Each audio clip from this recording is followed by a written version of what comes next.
15 अगस्त 2027 क्या भारत को पहली बुलेट ट्रेन मिल जाएगी? ज़रूर। बुलेट ट्रेन के कंस्ट्रक्शन में बहुत तेज़ी से प्रोग्रेस आई है। 2021 के अगस्त से इसका कंस्ट्रक्शन चालू हुआ और बहुत ही मॉडर्न टेक्नोलॉजी से बहुत ही प्रिसीजन के साथ इसका कंस्ट्रक्शन चल रहा है। महीने में करीब 15 किलोमीटर का कंस्ट्रक्शन चल रहा है। बहुत तेज़ी से काम चल रहा है और पहला जो सेक्शन है प्लान किया हुआ ओपनिंग का वो है सूरत से बिलीमोरा। सूरत से बिलीमोरा का सेक्शन का कंस्ट्रक्शन दिसंबर में कंप्लीट हो जाएगा। बुलेट ट्रेन की मैन्युफैक्चरिंग की प्रोग्रेस बहुत अच्छी है। अगले साल अगस्त में इसके इनॉग्रेशन का प्लान है। पहला सेक्शन होगा सूरत बिलीमोरा, उसके बाद में वापी से सूरत, फिर वापी से अहमदाबाद, फिर ठाणे से अहमदाबाद और उसके बाद में मुंबई से अहमदाबाद। इस तरह से एक एक करके सेक्शन बाय सेक्शन खोलेंगे। मुंबई से अहमदाबाद की जर्नी हो जाएगी 1 घंटा 57 मिनट। क्या देरी हुई आपको लगता है इस प्रोजेक्ट में? नहीं, बहुत कॉम्प्लेक्स प्रोजेक्ट था। पहली बार जब इतना कॉम्प्लेक्स प्रोजेक्ट जब करते हैं तो उसमें उसकी डिज़ाइन की कैपेबिलिटीज़ बहुत एक्सट्रीम चाहिए होती है। 1 मिलीमीटर का भी अगर अलाइनमेंट मिसमैच हो जाता है तो सीरियस प्रॉब्लम्स आ सकती है। इसमें बहुत इसमें नई तरीके से काम करने का सीखने का अवसर मिला है देश को और साथ ही साथ एक नए तरह की डिज़ाइन की कैपेबिलिटी भारत में डेवलप हुई है। बीच में कोविड का 2 साल का कालखंड भी ऐसा निकला जिस कालखंड में कोई काम नहीं हो पाया था। कोविड के समाप्त होने के तुरंत बाद में काम जब चालू हुआ तो बहुत तेज़ी से चालू हुआ। कुछ लोग जो आलोचना करते हैं इस प्रोजेक्ट की, कहते हैं कि भारत जैसे देश को आखिर ज़रूरत क्या है बुलेट ट्रेन की? इस पर आप क्या कहेंगे? देखो, मध्यम वर्ग और गरीब परिवार हमारे जितने भी हैं उनके लिए कार या इंडिविजुअल ट्रांसपोर्टेशन के बजाय एक अफोर्डेबल पब्लिक ट्रांसपोर्टेशन होना बहुत ज़रूरी है। अफोर्डेबल पब्लिक ट्रांसपोर्टेशन अगर भारत की जनसंख्या के हिसाब से देखें 140 करोड़ देशवासी हमारे और देश कॉम्पैक्ट तरीके से बसा हुआ है, तो ऐसे में बुलेट ट्रेन सबसे सुलभ माध्यम बनेगा और बुलेट ट्रेन की सवारी मध्यम वर्गीय परिवारों की सवारी बनेगी। ये इस तरह से इसकी पूरी प्लानिंग की गई है। आने वाले समय में 7 और कॉरिडोर माननीय प्रधानमंत्री जी ने इस बजट में अनाउंस करवाए हैं, माननीय वित्त मंत्री जी ने अनाउंस किया है। इससे देश की ट्रांसपोर्टेशन का पूरा नेटवर्क बदल जाएगा। मुंबई से अहमदाबाद मैंने आपको बताया 1 घंटे 57 मिनट, मुंबई से पुणे हो जाएगा 48 मिनट्स, बेंगलुरु से चेन्नई हो जाएगा 73 मिनट्स, बेंगलुरु से हैदराबाद हो जाएगा 2 घंटे 10 मिनट, पुणे से हैदराबाद हो जाएगा 2 घंटे 8 मिनट, तो दिल्ली से लखनऊ हो जाएगा 2 घंटे के अंदर अंदर, दिल्ली से वाराणसी 3.25 घंटे, दिल्ली से सिलीगुड़ी 6 घंटे के अंदर। तो इस तरह से बहुत तेज़ी से और इसमें काम भी बहुत मेथोडिकली करेंगे। करीब करीब पूरे सिविल कंस्ट्रक्शन को स्टैंडर्डाइज कर रहे हैं। फुल स्केल फुल स्पैन के जो गर्डर्स इसमें इस्तेमाल किए गए मुंबई अहमदाबाद के कंस्ट्रक्शन में, उसको स्टैंडर्ड उसके एक डिज़ाइन बना रहे हैं 32 मीटर्स की, वो स्टैंडर्ड डिज़ाइन रहेगी। पिलर्स जो है उनके भी स्टैंडर्ड डिज़ाइन रखेंगे कि 4 मीटर का पिलर बनेगा तो उसका डिज़ाइन ये, 5 मीटर का बनेगा तो उसका डिज़ाइन ये। तो एक रैपिडली फैक्ट्री कंस्ट्रक्शन की तरह इस प्रोजेक्ट को आगे लेके जाएंगे। क्या अफोर्डेबल होगी? क्योंकि आपने कहा कि बिल्कुल अफोर्डेबल के लिए है। बिल्कुल अफोर्डेबल होगी। किराया तो खैर ऑब्वियसली आप अभी नहीं बता पाएंगे, लेकिन फिर भी ये मान के चलें कि बहुत जल्दी बता देंगे और बहुत अफोर्डेबल होगी।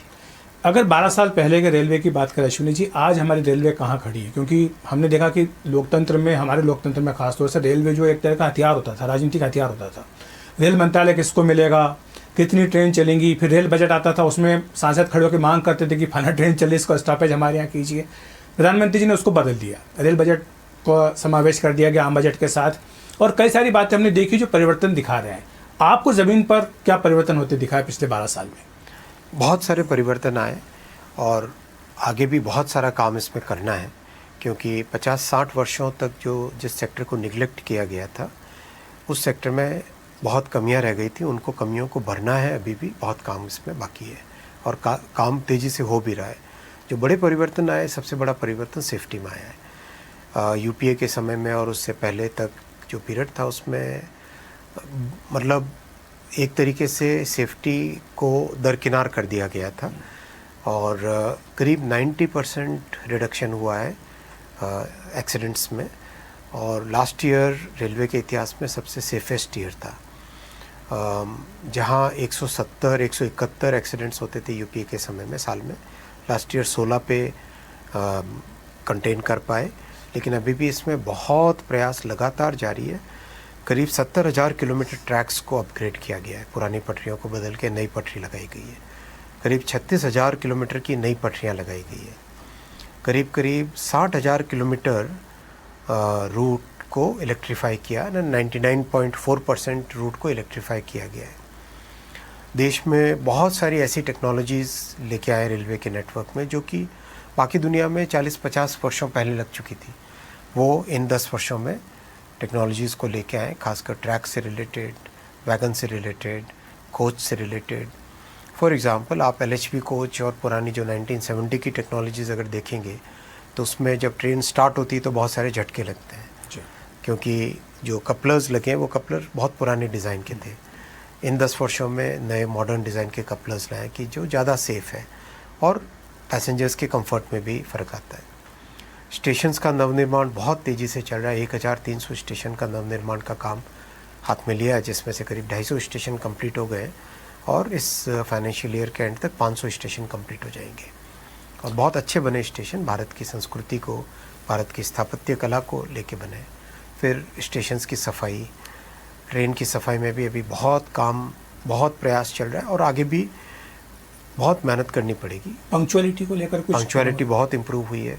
50-60% में रहती थी पंक्चुअलिटी, वो अब करीब 77-78% पे आ गई है। लेकिन एक स्थायी परिवर्तन आया है, जैसे पिछले साल का दिवाली छठ ले, तो हाँ भीड़ है, लेकिन पुराने समय जैसी परिस्थितियाँ नहीं रही। इस बार होली सिग्निफिकेंटली आराम से, मतलब ठीक से निकली। और अभी जो समर सीज़न है, जून के एंड तक चलेगा समर सीज़न, करीब 3/4 समर सीज़न निकल चुका है और बहुत एक ध्यान से पूरी मेहनत करके जिस तरह से निकाल रहे हैं, जिस तरह से करीब लास्ट ईयर हमने 80,000 स्पेशल ट्रेन चलाई, इस साल भी करीब 75,000-80,000 के आसपास स्पेशल ट्रेन चलेगी। रेगुलर ट्रेन्स करीब 2,000 ऐड किए कोविड के बाद में। तो इस तरह का जो एक सस्टेन्ड वर्क है उसका बेनिफिट ज़मीन पे दिखाई दे रहा है। लेकिन एक समस्या जो पहले थी शायद आज भी है कि लोगों को टिकट जो है कंफर्म नहीं मिल पाता, वो कब तक हल हो पाएगी? सप्लाई और डिमांड में बहुत बड़ा गैप है। आज करीब 740 करोड़ लोगों को रेलवे में ट्रैवल करने का साल में मौका मिलता है। हाईवे में करीब 250 करोड़ है और एयरलाइंस में करीब 35 करोड़ है। तो बहुत बड़ा डिफरेंस है, 35 करोड़, 250 करोड़, 750 करोड़। और मुझे लगता है कि कम से कम 2-2.5 हज़ार ट्रेन और ऐड करेंगे, तब जाके वेटिंग लिस्ट वाली समस्या कुछ हद तक दूर होगी। कोई समय सीमा दे सकते हैं जब तक आपने? मेहनत इसमें बहुत है, नई पटरियाँ लगातार लगती जा रही है। जैसे जैसे नई पटरियाँ लगती है, नई ट्रेन चालू कर पाते हैं और उसका बेनिफिट भी मिल रहा है। कई तरीके से बेनिफिट मिला है। जैसे आप देखो तो अगर आज से 10 वर्षों पहले तक ये रहता था कि पावर प्लांट में 2 दिन का कोयला बचा है, 1 दिन का कोयला बचा है, आज वो न्यूज़ से निकल चुकी है, न्यूज़ साइकिल से, क्योंकि सफिशिएंट ट्रांसपोर्टेशन हो पा रहा है, सफिशिएंट ट्रेन्स चल पा रही है। कुछ समय पहले कांग्रेस ने पुराने वीडियो चला के भ्रम फैलाने की कोशिश की, लेकिन फिर बाद में उन्होंने अपने वीडियो भी हटाए, पुराने वीडियो भी हटाए जब हम लोगों ने उनको मार्क किया। तो इस तरह से एक इम्प्रूवमेंट आया है, सिग्निफिकेंट इम्प्रूवमेंट आया है, लेकिन मेहनत अभी भी बहुत करनी है। जो दूसरा महत्वपूर्ण मंत्रालय आपका है, उसमें सबसे बड़ी बात ये हो रही है कि चिप क्रांति, दुनिया भर में उसकी बातचीत हो रही है। क्या भारत उसमें शामिल है? क्या भारत उसमें पीछे छूट तो नहीं गया है? 1962 से भारत में सेमीकंडक्टर चिप्स की मैन्युफैक्चरिंग का प्रयास चलता था। बहुत प्रयास पहले हुए, प्राइम मिनिस्टर नेहरू जी के समय में, प्राइम मिनिस्टर इंदिरा गांधी जी के समय में, राजीव गांधी जी के समय में, डॉक्टर मनमोहन सिंह जी के समय में। आखिर सफलता प्रधानमंत्री श्री नरेंद्र मोदी जी को मिली जब उन्होंने सेमीकंडक्टर मिशन को स्थापित किया और एक सिस्टमेटिक तरीके से काम करने के बाद में 2 सेमीकंडक्टर प्लांट का कमर्शियल प्रोडक्शन स्टार्ट हुआ। माइक्रॉन का 28 फरवरी को और केन्स का 31 मार्च को। बहुत कम टाइम, इसी साल 4 वर्षों के अंदर 2 प्लांट का प्रोडक्शन स्टार्ट हो चुका है और 2 और चालू होने वाले हैं। जुलाई में एक चालू होगा CG का और बाय दिसंबर टाटा की जो आसाम में फैक्ट्री है उसका प्रोडक्शन चालू होगा। तो बहुत ही कम समय में ये चालू हो पाया, जिसका बहुत बेनिफिट मिल रहा है। हाँ, ये ज़रूर है कि अगर 60s में 70s में इन प्रयासों को सफलता मिलती तो देश एक अलग लेवल पे होता, लेकिन मोदी जी ने अपने प्रयासों से इस इंडस्ट्री को भारत में स्थापित किया है, तो इसका बेनिफिट देश को मिल रहा है। क्या भारत में वो टैलेंट है कि हम इस इंडस्ट्री को और ज़्यादा आगे बढ़ा सकें? बिल्कुल टैलेंट है, और टैलेंट को डेवलपमेंट और करने के लिए भी बहुत प्रयास किए जा रहे हैं। एक सेमीकंडक्टर मिशन का अच्छा जो रिज़ल्ट आया वो ये है कि भारत में करीब 320 यूनिवर्सिटीज़ हैं जहाँ पर वर्ल्ड के लेटेस्ट सेमीकंडक्टर डिज़ाइन के टूल्स, कैडेंस और सिनॉप्सिस के स्टूडेंट्स को अवेलेबल है। जो इंडस्ट्री में यूज़ होते हैं एग्जैक्टली वही टूल्स स्टूडेंट्स को अवेलेबल है।